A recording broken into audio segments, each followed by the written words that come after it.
Hello student, બીકોમમાં corporate એકાઉન્ટમાં સમાવેશના હિસાબોનો એક દાખલો શીખીશું. આ જે દાખલો છે એ ગુજરાત યુનિવર્સિટીમાં ટીવાય બીકોમ એપ્રિલ 2011 યુનિવર્સિટી પરીક્ષામાં પૂછાયેલો છે. તો સૌપ્રથમ દાખલો સમજી લે અને ત્યારબાદ એને સોલ્વ કરીશું. તો જુઓ તમારી સ્ક્રીન ઉપર કોમલ લિમિટેડનું તારીખ 31/3/26ના રોજનું પાકું સરવૈયું નીચે મુજબ છે. તો અહીંયા તમે કોમલ લિમિટેડ નામની કંપનીનું પાકું સરવૈયું જોઈ શકો છો, જ્યાં ઇક્વિટી અને જવાબદારીઓ આપી છે અને બીજી બાજુ મિલકતો આપી છે. બરાબર. ત્યારબાદ નીચે થોડી વધારાની માહિતી છે. તારીખ 1/4/2026ના રોજ શીતલ લિમિટેડે કોમલ લિમિટેડને નીચેની શરતોએ સમાવી લેવાનું નક્કી કર્યું. એટલે શીતલ લિમિટેડ નામની કંપની આ કોમલ લિમિટેડ નામની કંપનીને પોતાનામાં સમાવી લે છે. બરાબર. કઈ શરતોએ? તો નીચે 7 જેટલી શરતો આપી છે. 20,000 રૂપિયાના ફર્નિચર સિવાયની કાયમી મિલકતો 15% ઓછી કિંમતે શીતલ લિમિટેડ લઈ લેશે. એટલે શીતલ લિમિટેડ આ કાયમી મિલકતો તો લેશે, પણ એની અંદર જે ફર્નિચર સમાયેલું છે 20,000 રૂપિયાનું એ લેતી નથી. અને એ સિવાયની જે કાયમી મિલકત છે આની અંદર એ 15% ઓછી કિંમતે લેશે. તો જ્યારે પણ આપણે ચોખ્ખી મિલકતોની ગણતરી કરીશું ત્યારે આ મુદ્દો ધ્યાનમાં રાખીશું. ચાલુ મિલકતો પૈકી 10,000ની રોકડ શિલ્લક સિવાય નવી કંપની 5% ઓછી કિંમતે સ્વીકારશે. એટલે જે ચાલુ મિલકતો આપી છે 1 લાખ રૂપિયાની, એની અંદર 10,000 રૂપિયાની રોકડ છે એ નવી કંપની લેતી નથી. અને એ સિવાય બાકીની જે 90,000 રૂપિયાની ચાલુ મિલકતો છે એ 5% ઓછી કિંમતે સ્વીકારશે. એટલે 5% આપણે ઘટાડીશું. નવી કંપની રોકડ શિલ્લક લેતી નથી, જે આપણે વાત કરીએ. કોમલ લિમિટેડના દેવા ચોપડે કિંમતે શીતલ લિમિટેડ લઈ લેશે. દેવા બાજુ જે દેવા આપ્યા છે, બે જ દેવા આપ્યા છે, ડિબેન્ચર અને લેણદારો. બરાબર. તો એ શીતલ લિમિટેડ નામની કંપની લઈ લેશે. કોમલ લિમિટેડના દર 5 ઇક્વિટી શેરના બદલામાં શીતલ લિમિટેડના 4 ઇક્વિટી શેર દરેક ₹100નો 120ની કિંમતે આપવા આવે. ખરીદ કિંમત ચૂકવવાની વાત છે કે એ શું કરશે? કોમલ લિમિટેડ નામની કંપની જે છે, આ જેનો ધંધો વેચાઈ રહ્યો છે, એના 5 શેરના બદલામાં નવી કંપની જે છે શીતલ લિમિટેડ 4 ઇક્વિટી શેર આપશે. બરાબર. અને ₹100નો શેર 120ની કિંમતે આપશે, એટલે ₹20 પ્રીમિયમથી આપશે. બરાબર. કોમલ લિમિટેડના 1 ઇક્વિટી શેર સામે ₹5 રોકડા આપવા. તો જેટલા પણ શેર છે એની સામે ₹5 રોકડા આપશે એક શેર દીઠ. 10%ના ડિબેન્ચર હોલ્ડરોને નવી કંપનીના 8%ના ડિબેન્ચરો એટલી સંખ્યામાં આપવા કે જેથી તેમની વ્યાજની આવક જળવાઈ રહે. કોમલ લિમિટેડના હાલના જે ડિબેન્ચરો છે 1 લાખ રૂપિયાના 10%ના. બરાબર. તો હાલમાં 1 લાખના 10% પ્રમાણે 10,000 રૂપિયા વ્યાજ મળે છે. તો નવી કંપની 8%ના ડિબેન્ચર આપશે, પણ વ્યાજની આવક હાલમાં જેટલી મળે છે 10,000 એટલી જ મળવી જોઈએ. તો એ પણ આપણે પછી ગણતરી કરીશું. કોમલ લિમિટેડ ફર્નિચર 30,000 રૂપિયામાં રોકડેથી વેચી દે છે.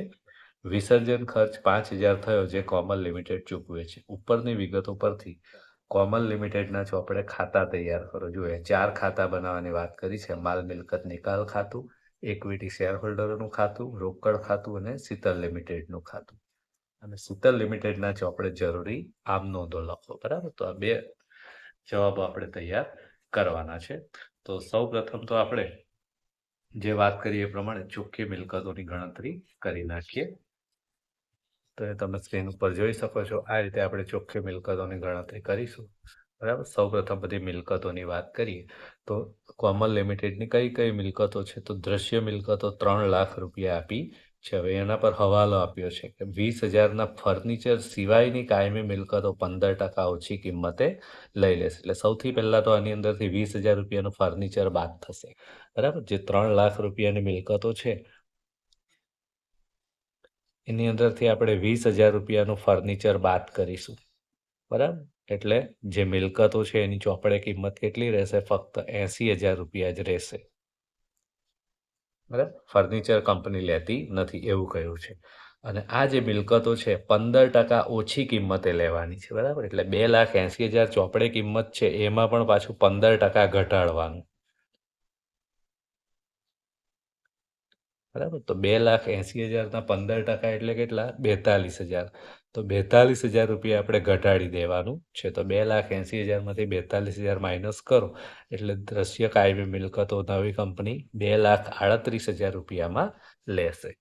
બરાબર. એ જ રીતે ચાલુ મિલકતો, અદ્રશ્ય મિલકતો જે છે એ તો નવી કંપની નહીં લેશે. ચાલુ મિલકતો 1 લાખ રૂપિયાની છે. એમાં પણ સૂચના આપી છે કે ચાલુ મિલકતો પૈકી 10,000ની રોકડ શિલ્લક સિવાય નવી કંપની 5% ઓછી કિંમતે સ્વીકારશે. નવી કંપની રોકડ શિલ્લક લેતી નથી, એટલે ચાલુ મિલકતોમાં પણ રોકડ શિલ્લક માઇનસ કરી નાખવાની સૌથી પહેલા.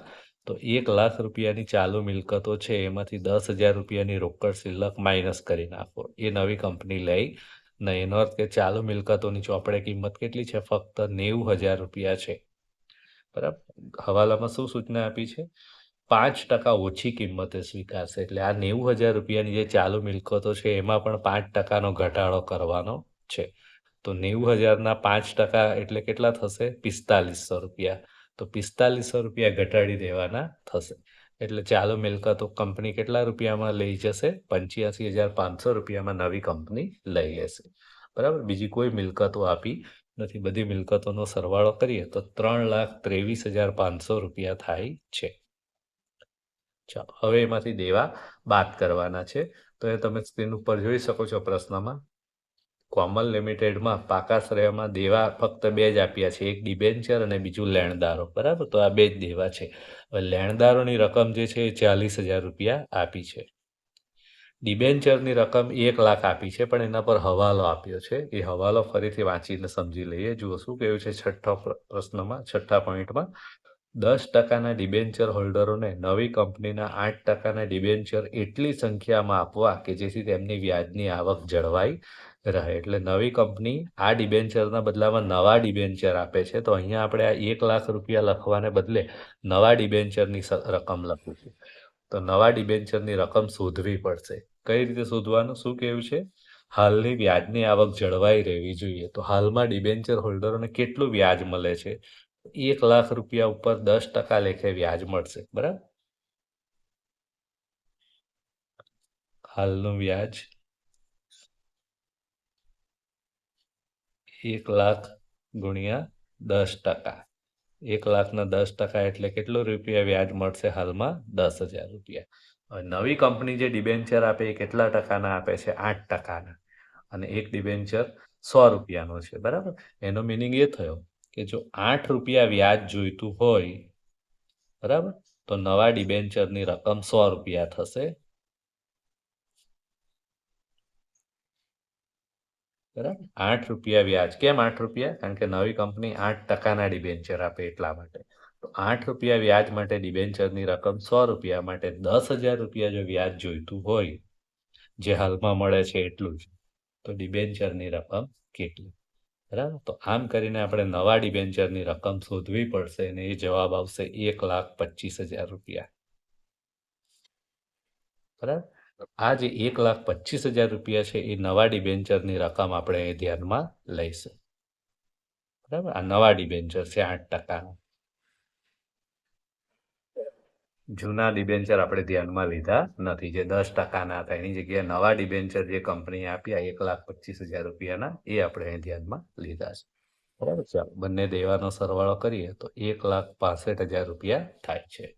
મિલકતમાંથી દેવા બાદ કરીએ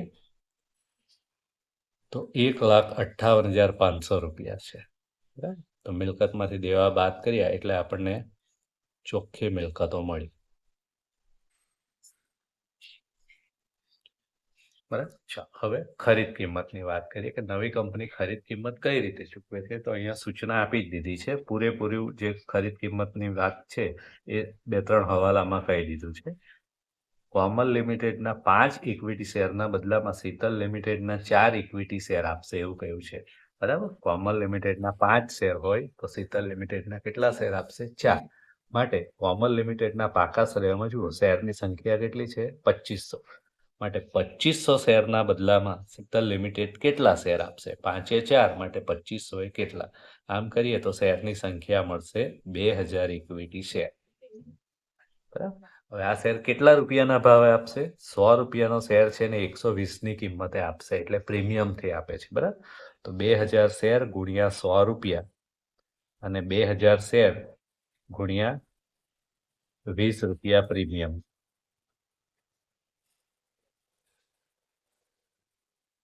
બરાબર. આ રીતે નવી કંપની આપશે. આ જે છે એ શેર મૂડી કહેવાશે.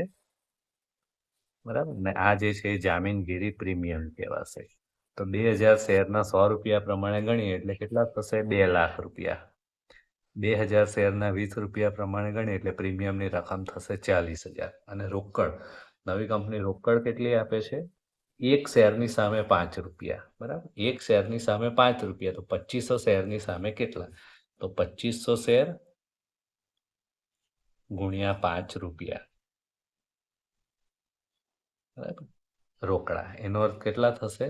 12,500 રૂપિયા નવી કંપની રોકડા આપે છે. બરાબર, તો આ રીતે શેર મૂડી આપે છે, પ્રીમિયમ આપે છે અને રોકડ આપે છે. આ રીતે નવી કંપની ખરીદ કિંમત ચૂકવે છે 2,52,500 રૂપિયા. ખરીદ કિંમત. બરાબર, તો ખરીદ કિંમતની પણ આપણે ગણતરી કરી નાખી. હવે અહીંયા ચોખ્ખી મિલકતો પણ મળી, ખરીદ કિંમત પણ મળી. જ્યારે પણ પ્રશ્નમાં ચોખ્ખી મિલકતો અને ખરીદ કિંમત બંને અલગ અલગ હોય ત્યારે પાઘડી કાં તો મૂડી અનામત શોધવું પડે. બરાબર, તો અહીં આ દાખલામાં જુઓ, ખરીદ કિંમત વધારે છે અને ચોખ્ખી મિલકત ઓછી છે. એનો અર્થ કે આ ધંધામાં પાઘડી છે. બરાબર, તો આપણે પાઘડીનું સૂત્ર મૂકીને પાઘડી શોધી નાખીએ. પાઘડી બરાબર ખરીદ કિંમત ઓછા ચોખ્ખી મિલકતો.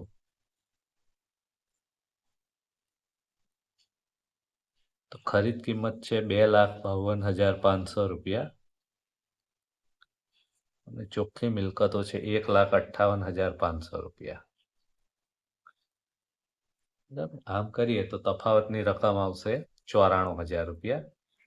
તો 94,000 રૂપિયા જેટલી પાઘડી છે આ ધંધામાં, એમ આપણને જાણવા મળે છે. બરાબર, તો જરૂરી બધી ગણતરીઓ થઈ ગઈ છે. હવે આપણે ખાતા ઉપર જઈએ. તો જે ખાતાઓ બનાવવાના છે એની વાત કરીએ. તમે સ્ક્રીન ઉપર જોઈ શકો છો કોમલ લિમિટેડના ચોપડે ખાતાઓ. કયા કયા ખાતા બનાવવાના છે? માલ મિલકત નિકાલ ખાતું, ઇક્વિટી શેર હોલ્ડરોનું ખાતું, રોકડ ખાતું અને લાસ્ટમાં શીતલ લિમિટેડનું ખાતું. બરાબર, તો આ 4 ખાતાઓ કોમલ લિમિટેડના ચોપડે બનાવવાના થશે. બરાબર, તો સૌપ્રથમ માલ મિલકત નિકાલ ખાતામાં એન્ટ્રી આપતા જઈએ. તો માલ મિલકત નિકાલ ખાતામાં આપણને ખબર છે કે બધી મિલકતો માલ મિલકત નિકાલ ખાતાના ઉધાર બાજુ લઈ જવી પડે અને દેવા બધા જમા બાજુ લઈ જવા પડશે. બરાબર, તો વારાફરતી આપણે લેતા જઈએ. સૌથી પ્રથમ લખીશું દ્રશ્ય મિલકતો.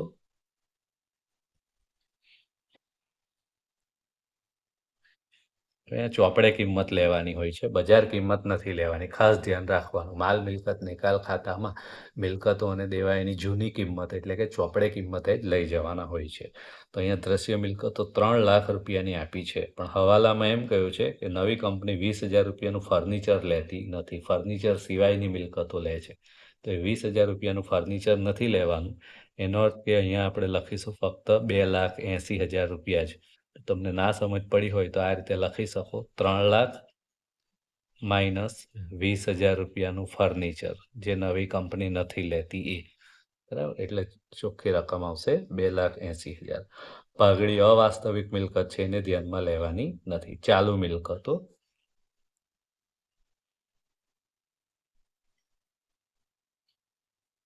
ચાલુ મિલકતોની કિંમત પણ 1 લાખ રૂપિયા આપી છે. બરાબર, હવે એના પર હવાલો આપ્યો છે કે એમાં 10,000 રૂપિયાની રોકડ શિલ્લક છે જે નવી કંપની લેતી નથી, એટલે એમાંથી પણ આપણે રોકડ શિલ્લક માઇનસ કરીશું. એટલે 90,000 રૂપિયા.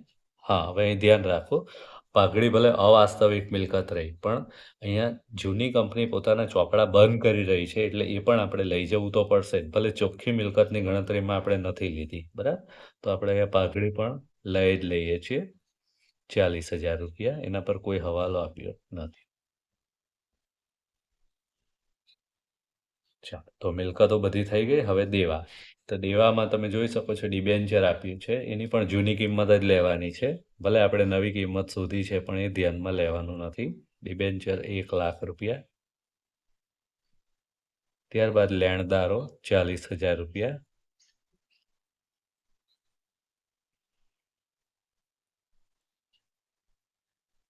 બરાબર, ચાલો. હવે જો કોઈ મિલકતનું વેચાણ થતું હોય તો એ વેચાણ જે થાય એ અહીંયા જમા બાજુ એન્ટ્રી એની આપવી પડશે. બરાબર, તો અહીંયા દાખલામાં સૂચના આપી છે કે કંપની જે છે કોમલ લિમિટેડ ફર્નિચર 30,000 રૂપિયામાં રોકડેથી વેચી દે છે, બરાબર? એટલે ફર્નિચરનું વેચાણ થાય છે 30,000 રૂપિયા. એની એન્ટ્રી આપણે માલ મિલકત નિકાલ ખાતાની જમા બાજુ કરીશું. લખીશું રોકડ ખાતે ફર્નિચરનું વેચાણ.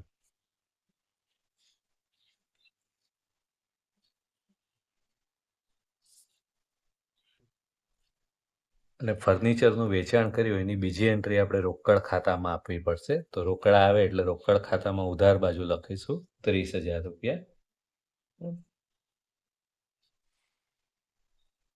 ફર્નિચર ખાતે વેચાણ.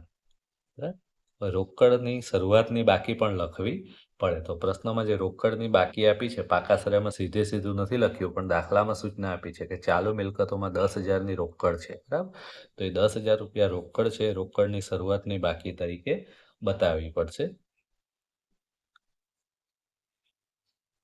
શરૂઆતની બાકી, બરાબર. ચાલો, હવે ઇક્વિટી શેર હોલ્ડરોનું ખાતું. તો ઇક્વિટી શેર હોલ્ડરોમાં પણ ઇક્વિટી શેર મૂડીની જે બાકી છે એ ઇક્વિટી શેર હોલ્ડરોના ખાતામાં જમા કરીશું. તો ઇક્વિટી શેર મૂડી અહીં તમે જોઈ શકો છો પાકા શ્રેણીમાં 2,50,000 રૂપિયાની આપી છે. તો એ આપણે લખીશું 2,50,000 રૂપિયા, બરાબર. આ સિવાય ધંધાના વિસર્જન સમયે જો પાકા સરામાં કોઈ પણ અનામત હોય, નફાની બાકી હોય, તો ઇક્વિટી શેર હોલ્ડરોને ફાળે આપી દેવાની હોય છે. તો આ પ્રશ્નમાં સામાન્ય અનામત છે 50,000 રૂપિયા. એ પણ આપણે ઇક્વિટી શેર હોલ્ડરોના ખાતે જમા કરીશું, સામાન્ય અનામત ખાતે. બરાબર. ચાલો, હવે ખરીદ કિંમતની વાત કરીએ. તો ખરીદ કિંમત હંમેશા માલ મિલકત નિકાલ ખાતામાં જમા બાજુ નોંધાશે, બરાબર. તો ખરીદ કિંમત જે આપણે ગણતરી કરી છે એ માલ મિલકત નિકાલ ખાતામાં જમા બાજુ લખીશું. તો અહીં તમે જોઈ શકો છો ખરીદ કિંમત કેટલી છે, 2,52,500 રૂપિયા. તો અહીંયા જમા કરીશું 2,52,500 રૂપિયા. નવી કંપની જે છે ધંધો ખરીદનાર શીતલ લિમિટેડ ખાતે ખરીદ કિંમત.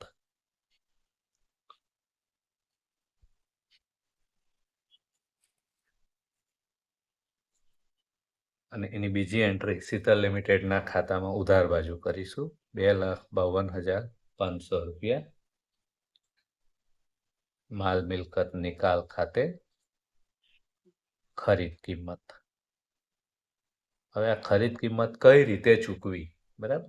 તો એ ખરીદ કિંમત જે ચૂકવી એમાં કેટલા રૂપિયાના શેર, કેટલું પ્રીમિયમ, કેટલા રોકડ, એ બધું શીતલ લિમિટેડે જે આપ્યું એના ખાતામાં જમા કરીશું, બરાબર. તો એની પણ આપણે ગણતરી છે સ્ક્રીન ઉપર તમે જોઈ શકો છો. ખરીદ કિંમતના બદલામાં 2 લાખના શેર આપ્યા, 40,000નું પ્રીમિયમ આપ્યું અને 12,500 રોકડા આપ્યા, બરાબર. તો અહીંયા જમા કરીશું ઇક્વિટી શેર મૂડી ખાતે 2 લાખ રૂપિયા,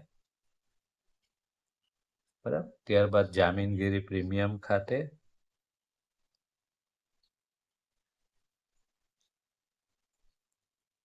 40,000 રૂપિયા.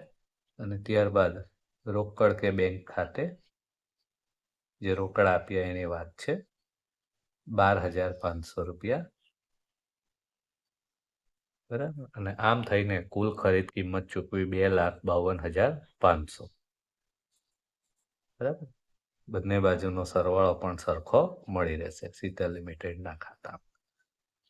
હવે આ જે છે શેર મૂડી, પ્રીમિયમ અને રોકડ એ કંપનીના ઇક્વિટી શેર હોલ્ડરોને મળી, જૂની કંપનીના. એટલે ઇક્વિટી શેર હોલ્ડરોના ખાતામાં આની એન્ટ્રી આપણે કરવી પડશે, બરાબર. તો ઇક્વિટી શેર હોલ્ડરોના ખાતામાં આપણે ઉધાર બાજુ આ લખી શકીએ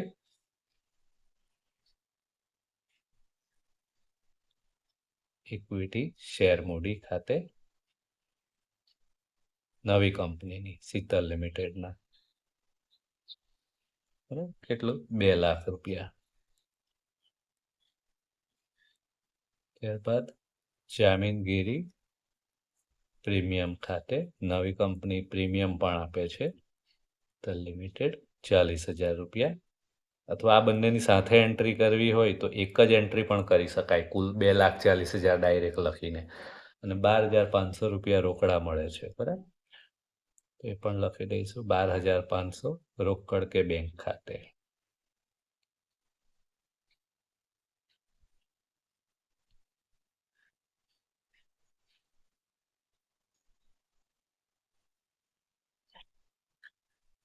તો વિદ્યાર્થી મિત્રો, એ નવી કંપની શીતલ લિમિટેડ જે છે 12,500 જે રોકડા આપે છે એની એન્ટ્રી શેર હોલ્ડરના ખાતામાં કરવાને બદલે આપણે રોકડ ખાતામાં કરવાની હોય છે. તો 12,500 રૂપિયા રોકડ ખાતામાં ઉધાર બાજુ લખીશું. બરાબર, શીતલ લિમિટેડ ખાતે ખરીદ કિંમતના બદલામાં જે મળી એ રોકડા.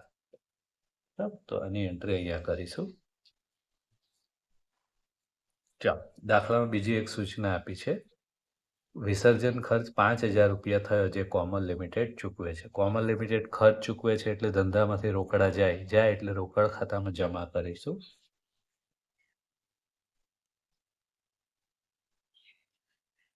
વિસર્જન ખર્ચ ખાતે. બરાબર, ચાલો હવે માલ મિલકત નિકાલ ખાતું બંધ કરવાનો સમય થઈ ગયો છે. સૌ પ્રથમ આપણે માલ મિલકત નિકાલ ખાતું બંધ કરીશું.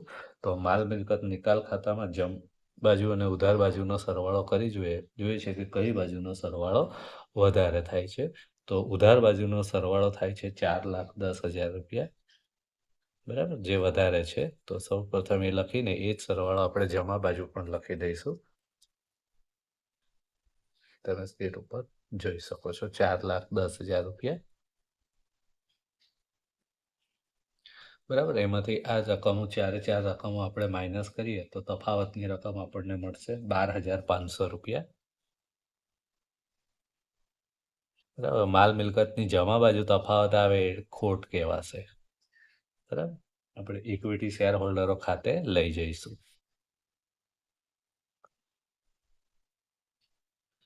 નફો થતે તો ઉધાર બાજુ તફાવત આવતે, એ પણ આપણે ઇક્વિટી શેર હોલ્ડરોને જ આપવાનું હોય છે. બરાબર, ખોટ આવી એ પણ ઇક્વિટી શેર હોલ્ડરોને, એટલે ઇક્વિટી શેર હોલ્ડરોના ખાતામાં ઉધાર બાજુ આવશે. તો ઇક્વિટી શેર હોલ્ડરોના ખાતામાં ઉધાર બાજુ આપણે લખીશું માલ મિલકત નિકાલ ખાતે ખોટ. જગ્યા નથી, આપણે ઉપર લખી દઈએ અહીંયા નાના અક્ષરે 12,500 રૂપિયા.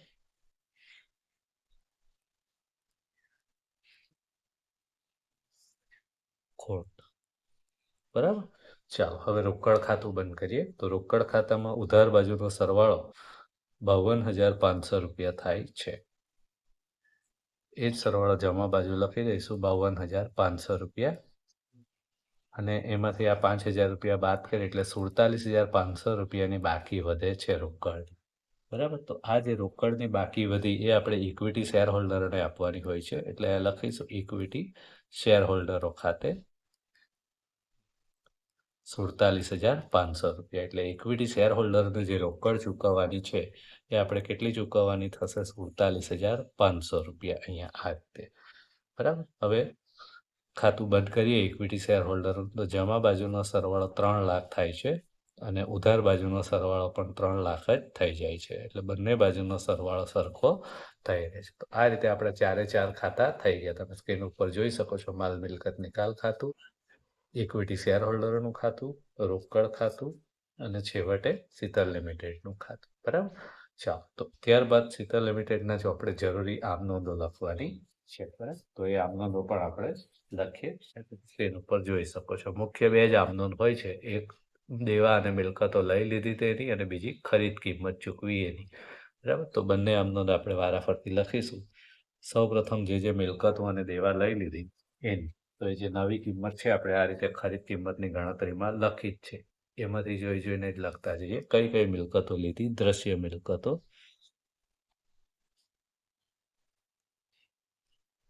દ્રશ્ય મિલકતો ખાતે ઉધાર કેટલા રૂપિયાની કિંમતે લીધી છે? 2,38,000. ત્યારબાદ ચાલુ મિલકતો ખાતે ઉધાર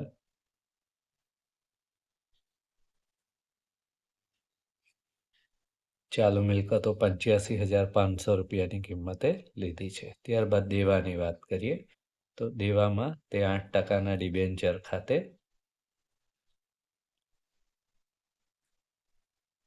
ડિબેન્ચરની રકમ છે 1,25,000. તે લેણદારો ખાતે લેણદારોની રકમ છે 40,000. ત્યારબાદ ખરીદ કિંમત લખવાની હોય છે. તો જે કંપનીનો ધંધો ખરીદી લીધો એનું નામ લખવાનું હોય છે. તે કોમલ લિમિટેડના લિક્વિડેટર ખાતે.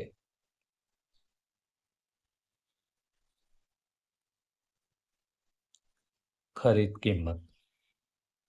બરાબર, તો ખરીદ કિંમત કેટલી છે? તો ખરીદ કિંમત પણ આપણે ગણી છે. તમે જોઈ શકો છો સ્ક્રીન પર આ રીતે. આ રહી ખરીદ કિંમત, 2,52,500 રૂપિયા.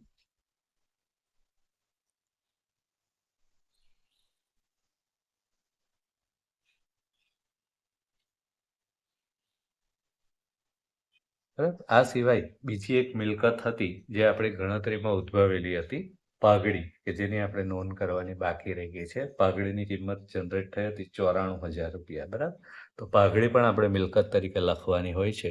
તો અહીં આપણી પાસે જગ્યા નથી, અહીંયા નાના અક્ષરે લખી દઈશું, પાઘડી ખાતે ઉધાર 94,000 રૂપિયા. બરાબર, તો આ રીતે આપણી પહેલી આમ નોંધ પૂરી થઈ. બાબત જે મિલકતો અને દેવા લઈ લીધા તેના. બરાબર, જે મિલકતો લીધી ઉધાર કરવાની અને દેવા જમા કરવાના. ચાલો, ત્યારબાદ બીજી આમ નોંધ ખરીદ કિંમત ચૂકવવાની હોય. કોને ચૂકવવાની હોય? કોમલ લિમિટેડના લિક્વિડેટરને. લખીશું કોમલ લિમિટેડના લિક્વિડેટર ખાતે ઉધાર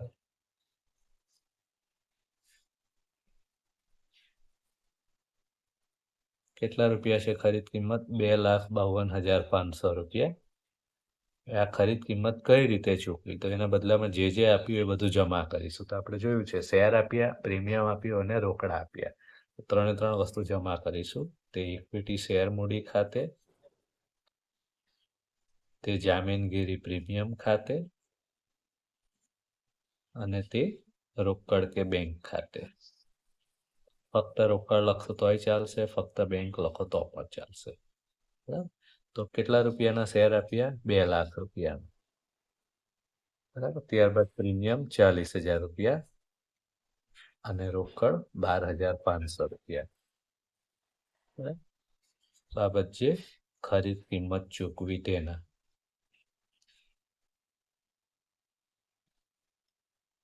તો નવી કંપની જે છે ધંધો પોતાને સમાઈ લે એના આમનોંધમાં મુખ્ય બે આમનોંધો જ હોય છે. આ સિવાય જો બીજી કોઈ વધારાની માહિતી આપી હોય તો એની પણ આમનોંધ લખી શકાય. જેમ કે અહીંયા જૂના ડિબેન્ચરના બદલામાં નવી કંપનીએ પોતાના ડિબેન્ચર આપ્યા છે, તો એની પણ આમનોંધ લખવી હોય તો લખી શકાય. જૂના ડિબેન્ચર કેટલાના હતા? 10%. તો આપણે લખી શકીએ 10%ના ડિબેન્ચર ખાતે ઉધાર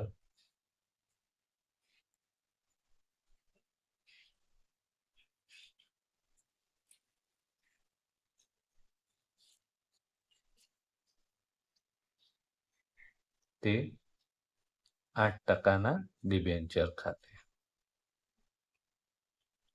બરાબર, અહીંયા જૂના ડિબેન્ચરની રકમના બદલે આપણે નવા ડિબેન્ચરની જ રકમ લેવાની હોય છે. બરાબર, આ ડિબેન્ચરની રકમ ધ્યાનમાં નથી લેવાની. કંપનીએ નવા ડિબેન્ચર કેટલા રૂપિયાના આપ્યા છે? અહીં તમે જોઈ શકો છો 1,25,000 રૂપિયાના. તો એની જગ્યાએ તમે આમ પણ લખી શકો.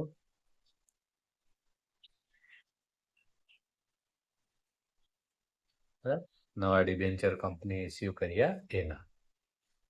આ રીતે આપણો દાખલો અહીંયા પૂરો થાય છે.